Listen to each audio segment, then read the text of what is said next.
कैसे हो सभी लोग। फर्स्ट ऑफ ऑल सभी को थैंक यू हाथ जोड़ के कि आपने फर्स्ट वीडियो पे बहुत अच्छा रिस्पांस दिया। जो 4-5 सब्सक्राइबर मेरे बने प्लस जो लाइक आए वो मेरे लिए बहुत ज़्यादा इम्पोर्टेंट है। इनिशियली इतना तो मैंने सोचा नहीं था कि इतने लोगों के पास वीडियोस पहुंचेगी और साथ साथ व्यू अच्छे आएंगे। जो कि रिस्पांस अच्छा आया तो मेरे को ही मोटिवेशन मिली कि न्यू वीडियो मैं अपलोड करूं। सो बेसिकली आज की जो वीडियो है वो कनाडा के रिलेटेड है कि लोग इतना झूठ क्यों बोल रहे हैं। आपने भी काफ़ी टाइम देखा होगा कि इन्फ्लुएंसर की वीडियो आती है कि कनाडा नॉट लाइक जैसे पहले हुआ करता था, अब काफ़ी बदल चुका है, अब जॉब नहीं रहेगी, कुछ नहीं रह गया, वापस जाओ वापस जाओ। सोचने वाली बात है कि अभी सब लोग वापस जाने के बारे में क्यों बात कर रहे हैं। आज से मान के चलो आप 5 साल पहले सिचुएशन ऐसी बिल्कुल नहीं थी। जो ट्रुथ मैं इस वीडियो में आपके सामने रखूंगा कि क्यों सब लोग ऐसा बोल रहे हैं, क्यों वापस जाना चाहिए, क्यों नहीं जाना चाहिए और क्या सच्चाई है। बेसिकली जिस को भी नहीं पता, मेरे को यहाँ पे 3 साल हो चुका है ऑलरेडी। मैं ज़्यादा कुछ तो नहीं बोलूँगा बट मैं इतना कुछ जानता हूँ कि क्यों लोग जाते हैं और क्यों लोग यहाँ पर आते हैं।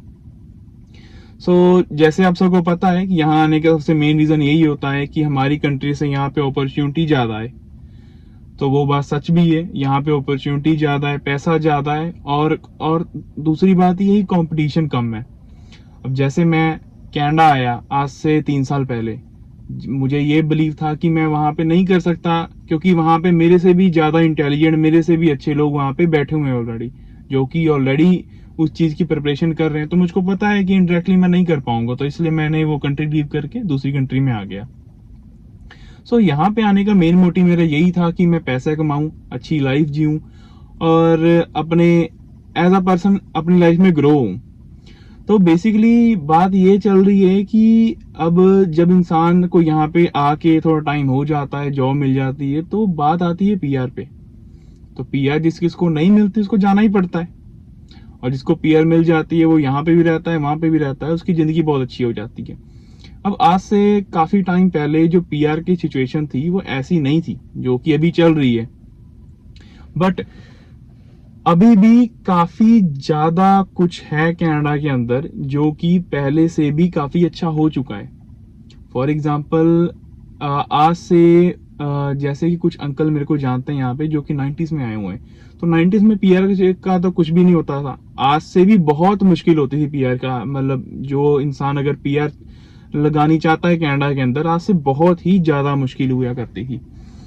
उस टाइम पे तो या फिर रेफ्यूजी लगाओ या फिर किसी से शादी कर लो। आपने भी सुना होगा अपने बुजुर्गों से कि लोग वहां जाके शादी कर लेते पीआर होने के लिए। तो बात सच थी, वो झूठ नहीं थी। बट फिर धीरे धीरे स्टडी वीजा आया, स्टडी वीजा के बाद में वर्क वीजा आया, फिर टूरिस्ट से लोग वर्क कन्वर्ट कराने लगे, बहुत सारी चीजें होने लगी। तो अब बात यह है कि लोग छोड़ के जा क्यों रहे हैं कनाडा, जो कि मेन टॉपिक आज का है। तो बात ऐसी है कि वो लोग जो कनाडा छोड़ के जा रहे हैं उनके पास 2 रीजन है मेन। पहला रीजन तो ये है कि वो लोग पहले ही फाइनेंशियली काफी अपनी जिंदगी में काफी सक्सेसफुल हो चुके हैं। तो और दूसरा रीजन ये है कि उनके पास अच्छी स्किल नहीं है, तो जिसकी वजह से उनके पॉइंट्स पूरे हुए नहीं और वो जा रहे हैं। पॉइंट्स का सिस्टम ये रहता है कनाडा में कि कुछ भी अगर आप पीआर के लिए फाइल लगा रहे हैं तो आपको पॉइंट्स चाहिए होते हैं। तो पॉइंट्स ऐसे मिलते हैं जैसे आपकी एज के, आपकी स्टडी के, आपने स्टडी की उसके पॉइंट मिल जाते हैं, आपकी एज के पॉइंट मिल जाते हैं, प्लस इसके अलावा और भी फैक्टर्स होते हैं। फॉर एग्जांपल आपने इंग्लिश का टेस्ट दिया, IELTS जिसको कहते हैं, उसके पॉइंट्स मिलते हैं। अगर आपने फ्रेंच कर लिया उसके एडिशनल 50 पॉइंट्स मिलते हैं। आपको ब्रदर सिस्टर या ब्लड रिलेशन में कनाडा में उसके अलग से पॉइंट मिलते हैं आपको 50 पॉइंट्स। ओवरऑल ऐसा है कि कनाडा में की जो पीआर है वो पॉइंट बेसिस चलती है। जिसके पॉइंट होते हैं पूरे वो पीआर लगा लेता है, जिसके पॉइंट नहीं होते पूरे वो पीआर नहीं लगा पाता। तो अगर एक इंसान को स्किल आती है तो उसके लिए पीआर होना बहुत ही ज्यादा इजी है, और अगर किसी को स्किल नहीं आती, वो इंसान चाहे कनाडा में 6 साल लगाए या 10 साल लगाए, उसकी पीआर बहुत मुश्किल हो जाती है। तो बेसिकली ये जो सारा सिस्टम आजकल वर्क कर रहा है कनाडा का, वो पीआर के पीछे ही लोग भाग रहे हैं। और पीआर के पीछे काफी लोग प्रोविंस मूव कर जाते हैं। प्रोविंस मूव मतलब कि अगर कोई इंसान ओंटारियो में रहता है वो नोवा स्कॉटिया चल जाता है या अल्बर्टा चल जाता है। तो ये चीज रहता है, ठीक है। उसके बाद अब इंसान जब वहां पे जाके उसको पीआर नहीं मिल पाती तो वो फिर थोड़ा सा डिप्रेस हो जाता है, उसके दिमाग में भी थॉट्स आते हैं कि अब यार 6 साल हो गए, 7 साल हो गए कनाडा के अंदर, अभी भी कुछ नहीं बन पा रहा। तो तब जाके ऐसी वीडियो आती है कि कनाडा में कुछ नहीं रह गया, कुछ नहीं रह गया। अब एक एग्जांपल देके बताता हूँ, अगर ये मेरी गाड़ी है, ठीक है, अगर मेरे को चलानी नहीं आ रही तो मैं ये थोड़ा ना कह दूंगा कि मेरी कार गलत है या मेरी कार बुरी है। अब वो तो प्रॉब्लम मेरे अंदर ही है कि मेरे को नहीं चलानी आ रही। तो सेम सिचुएशन अभी वर्क कर रही है कनाडा के साथ भी। अभी कनाडा में भी काफी लोगों के पास स्किल्स नहीं है, ठीक है, और काफी लोगों के पास स्किल्स है जो कि ऑलरेडी पीआर हो चुके हैं और वो काफी अच्छे जिंदगी अपनी यहाँ पे स्पेंड कर रहे हैं, ठीक है। तो अभी मेरे से मतलब काफी लोगों ने नीचे कमेंट भी किया था कि मतलब कुछ जॉब की चाहिए, या फिर काफी लोगों ने पर्सनली मेरे से बात की है, ठीक है, इस चीज के बारे में कि अब अगर मूव होते हैं तो क्या बेनिफिट है, अगर यहाँ पर आते हैं तो क्या बेनिफिट है। कुछ लोग इंडिया में हैं ऑलरेडी, वहां से बात कर रहे हैं कि अभी अगर मैंने यहाँ पे मूव होना है तो क्या अपॉर्चुनिटी है, क्योंकि जो बाकी यूट्यूबर्स हैं उन्होंने काफी वीडियो अपलोड कर दी, Canada is not good any more, और बहुत सारी वीडियो।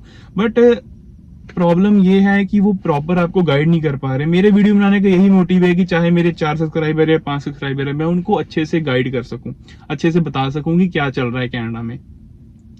तो ये जो वीडियो है, ठीक है, ये उन सभी सब्सक्राइबर के लिए है, चाहे मेरे साथ आप 1 सब्सक्राइबर जुड़ा है, चाहे मेरे साथ 1000 जुड़ा है। मैं प्रॉपर गाइड करूंगा, जितना भी मेरे को पता है या फिर जितनी मैं इंफॉर्मेशन गैदर कर सकता हूँ मैं आपके सामने रखूंगा, ठीक है। तो मेन मोटिव ये है आप सभी का, जिन लोगों ने भी कनाडा में आना है और जो लोग ऑलरेडी कनाडा में हैं as a student, as a work permit, या फिर एज अ कोई भी आप एक पर्टिकुलर पोजीशन पे कनाडा में ऑलरेडी हो या आने वाले हो, तो एक चीज मेक श्योर करना, जिंदगी में कभी भी कनाडा के अगर आप हो या फिर कनाडा में आ रहे हो तो आपने स्किल जरूर एक सीखनी है। स्किल के साथ साथ अकेली इंग्लिश नहीं, फ्रेंच भी सीखनी है आपने। अगर आपके पास स्किल के लिए आप ऑलरेडी कनाडा में एग्जिस्ट करते हो, अगर आप स्किल के लिए आपके पास टाइम कम रह गया और आपका वर्क परमिट जल्दी एक्सपायर हो रहा है, तो यही है कि फ्रेंच कर लो। फ्रेंच करने पे आपका वर्क परमिट एक्सटेंड होता है, ठीक है, जो कि अभी अगर आप नॉर्मली वर्क परमिट एक्सटेंड करवाओ तो नहीं होता। आज से काफी टाइम पहले हो जाता था बट अब आजकल नहीं होता। तो ये मेन फैक्टर वर्क करता है कि आपने स्किल पे ज्यादा जोर देना है। स्किल फॉर एग्जांपल अगर कोई भी इंसान इंडिया में है तो उसके लिए बहुत अच्छी अपॉर्चुनिटी है, क्योंकि स्किल सीख ले, चाहे कुकिंग सीख ले, चाहे कोई भी कंप्यूटर सीख ले, चाहे मोबाइल टेक्नीशियन बन जाए। मोबाइल टेक्नीशियन मतलब मोबाइल रिपेयर का, या फिर कुछ भी ऐसी छोटी छोटी स्किल जो कि हमको इंडिया में लगती है कि छोटी है, यहाँ पे बहुत बड़ा मतलब उसका रोल होता है, जिस वजह से आपकी पे भी बहुत अच्छी होती है। और फॉर एग्जांपल अगर आप कहीं और मूव होना चाहते हो, आपको मतलब बहुत अच्छी पे मिलती है, $35-40 आराम से मिल जाती है पे, अगर आपको कोई टेक्नीशियन लाइन में, फॉर एग्जांपल सॉफ्टवेयर में या फिर मोबाइल टेक्नीशियन में या फिर किसी भी चीज में। तो मैं इस वीडियो के द्वारा आप सभी को यही बताने जा रहा हूँ कि मैं अब एक चैनल बनाने जा रहा हूँ व्हाट्सएप पे। सो उसमें सभी लोग, आपको मैं लिंक अभी कुछ दिनों में बना के वो कहते बायो में डाल दूंगा, और सभी आप ज्वाइन हो जाना जो भी कनाडा में आना चाहते हैं, जो एग्जिस्ट करते हैं। उसमें बेसिकली ये होगा कि उसमें जॉब्स होंगी, मार्केट में जो भी जॉब चल रही हैं, जो भी अप्स एंड डाउन्स होते हैं उसके ग्रुप के अंदर आपको ऑलरेडी मिल जाएंगे। जिस जो भी तो वो ग्रुप ऐसा रहेगा व्हाट्सएप का जिसमें आपको जॉब पोस्टिंग मिल जाएगी नई नई। आपको ये भी मिल जाएगा कि अभी क्या चल रहा है कनाडा में, कुछ न्यूज़ आती है वही पोस्ट हो जाएगी कनाडा की। तो आपके लिए एक हिसाब से वो बहुत ही ज़्यादा यूजफुल रहेगा चैनल, ठीक है। और इसके अलावा मैं सभी को यही रिक्वेस्ट करता हूँ कि अगर आप कुछ भी, अगर आपने प्लानिंग कर रहे हो कनाडा में आने की, या फिर अगर आप ऑलरेडी यहाँ पे, तो हिम्मत मत हारो। देखो पहला साल अगर आप चाहे स्टूडेंट आओ, चाहे आप वर्क परमिट पे आओ, चाहे आप किसी भी स्टेटस पे आओ, जो फर्स्ट ईयर रहेगा आपका वो हमेशा ही मुश्किल रहेगा। वो क्यों मुश्किल रहेगा कि यार एक तो पहले नई कंट्री है, ठीक है, मतलब ज्यादा लिंक नहीं होते हमारे। अगर आप सिस्टर के पास आ रहे हो, अपने ब्रदर के पास आ रहे हो, तो आपको थोड़े टाइम बाद मूव होना ही पड़ता है, क्योंकि वो किसी और जगह रहते होते हैं, आपका कॉलेज या फिर आपका काम कहीं और होता है। या अगर आप ऑलरेडी उनके साथ रह भी रहे हो फिर भी आपको पहला साल खुद मैनेज करना पड़ता है। पहले साल में आपको बहुत सारी प्रॉब्लम फेस करनी पड़ती है, ठीक है। पहले तो लैंग्वेज बैरियर आ जाता है, अगर आपको अच्छी से इंग्लिश भी आती है तो वो भी फिर भी थोड़ा सा फैक्टर कर जाता है कि उनका थोड़ा एक्सेंट आपको इतना अच्छे से क्लियर नहीं हो पाता, ठीक है। क्योंकि हमारा बेसिकली जो इंडियन एक्सेंट है वो बहुत ही टोटल डिफरेंट होता है, कहते हैं यहाँ पे जो गोरे रहते हैं उनके साथ, ठीक है। इसके अलावा देखो ये चीज़ है कि अगर आप कनाडा आ रहे हो तो मेरी तरफ से जो मेरी कहते पर्सनल थिंकिंग है वो ये कहते हैं, अगर आप कनाडा आ रहे हो तो भाई आप मस्ट आओ कनाडा, जरूर आओ Canada. Canada land of opportunity, इसको ऐसे नहीं बोला जाता। आज से बहुत टाइम पहले जो हमारे बुजुर्ग आए हुए हैं यहाँ पे, ठीक है, वो भी उन्होंने भी यही बात की थी, लैंड ऑफ अपॉर्चुनिटी ये है, ठीक है। जो फर्स्ट हमारी जनरेशन होती है, जो फर्स्ट जनरेशन के लोग यहाँ पर आते हैं, उनके लिए थोड़ा सा तो मतलब होता है प्रॉब्लम, ठीक है, मतलब आप खुद मतलब समझदार हो, ठीक है, कि जो फर्स्ट जनरेशन होती है हमारी, ठीक है, वो थोड़ी सी मतलब काफी ज्यादा हर्डल्स देखती है as compared to second generation, third generation या फिर फोर्थ जनरेशन, जैसा भी चलता है, ठीक है। तो जो पहली जनरेशन होती है उसके लिए तो बहुत ही मुश्किल होता है, ठीक है, बहुत मुश्किल इन द सेंस कि आप कर सकते हो इजीली, ठीक है, अगर मैं कर सकता हूँ या मेरे साथ जो जो भी सभी मेरे दोस्त हैं वो कर सकते हैं, तो कोई भी कर सकता है, ठीक है। और भाई इस चीज के लिए मैं आपको ये भी बताना चाहता हूँ कि अगर आप कनाडा में आना चाह रहे हो, इवन तो आपके पास पैसे नहीं है, किसी से लेकर आ जाओ, बट यहाँ पर मस्ट आओ। अगर आपकी घर की फाइनेंशियल सिचुएशन आपकी नहीं अच्छी है, वहां पे जॉब अच्छी सी नहीं मिल रही, ठीक है, तो 20-25 हजार की जॉब अगर आप ऑलरेडी वहां पे कर रहे हो, तो भाई कनाडा आना आपके लिए बेस्ट टू बेस्ट आपके लिए डिसीजन रहेगा कि कनाडा आप आओ। कनाडा देखो, जो भी इंसान कनाडा आया या अभी छोड़ के भी जा रहा है, ठीक है, उससे एक सवाल करने वाला है कि भाई कनाडा ने आपको क्या दिया। वो इंसान झूठ नहीं बोल सकता, कनाडा ने उसको बहुत कुछ दिया। कनाडा भाई अगर आप 3 साल लगाते हो तो इंडिया के आपके कम से कम 6 साल के बराबर होते हैं, कि यहाँ पे इतनी अच्छी से आपकी ग्रोथ हो जाती है, एज अ पर्सन भी आपकी जो पर्सनैलिटी होती है वो भी काफी डेवलप हो जाती है। आप अच्छे लोगों के साथ उठना बैठना आपका स्टार्ट हो जाता है। वो कहते नहीं है कि संगत अच्छी हो तो इंसान की रंगत भी अच्छी होती है, तो यहाँ पे आपकी संगत बहुत अच्छी हो जाती है, ठीक है। डिपेंड करता है पर्सन टू पर्सन, वो कैसे ही संगत लेता है, ठीक है। अब जिनके साथ मैं रहता हूँ या फिर जिनके साथ मैं उठता बैठता हूँ, मैं ये नहीं कहूँगा बहुत ज़्यादा अच्छे हैं, बट स्टिल वो अपनी फील्ड में बहुत अच्छा कर रहे हैं, ठीक है। उनकी वजह से मेरे को भी कुछ नॉलेज आती है, कुछ इमिग्रेशन में काम करते हैं, कुछ का खुद का बिजनेस है, तो धीरे धीरे सभी का मतलब यहाँ पे सेट हो जाता है। तो वो भी मेरे से कम 4-4 5-5 साल पहले आ चुके हैं, उनकी भी यही सेम स्टेटमेंट है कि कनाडा स्टार्टिंग में तो मुश्किल होता है, बट बाद में कनाडा जो आपको रिटर्न गिफ्ट देता है वो आपके लिए बहुत ज्यादा अच्छा होता है। तो आपने डीमोटिवेट नहीं होना किसी की भी वीडियो देख के। देखो इंसान का मतलब अपने ऊपर होता है, ठीक है, कि अगर यार अगर मेरे को कुछ अच्छी अपॉर्चुनिटी मिलती है तो जरूरी नहीं है कि मेरे दोस्त को मेरे से कम अपॉर्चुनिटी मिले, क्या पता उसको मेरे से अच्छी अपॉर्चुनिटी मिल जाए।